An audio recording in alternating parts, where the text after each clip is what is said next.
plastic pollutants are everywhere. 23 na malalaking minahan sa ating bansa ang ipinasasara na ng DNR.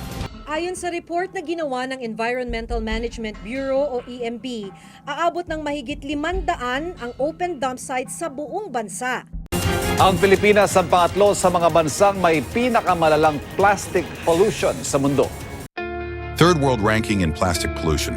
Its beautiful landscape, bright culture, and kind people make it a gem in Southeast Asia. From the stunning beaches of Palawan to the green rice terraces of Banaue, the country's natural beauty is breathtaking. The Philippines' natural riches is exemplified by its great biodiversity and diverse habitats.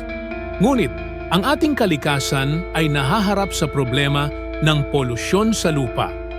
Ang mabilis na pag-unlad at hindi tamang pagtatapon ng basura ay nagdudulot ng pinsala sa ating kapaligiran. Ang mga kemikal mula sa agrikultura at basura mula sa mga lungsod ay nagpaparumi sa ating mga lupa. Nakakalungkot makita ang ganitong kagandahan ng bansa na nasisira. Ang mga lupa na dati mataba at puno ng buhay ay ngayon kontaminado na. Ngunit may magagawa tayo.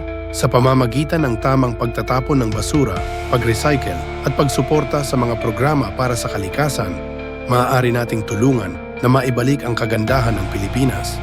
Magkaisa tayo para sa isang malinis at luntiang kapaligiran para sa mga susunod na henerasyon.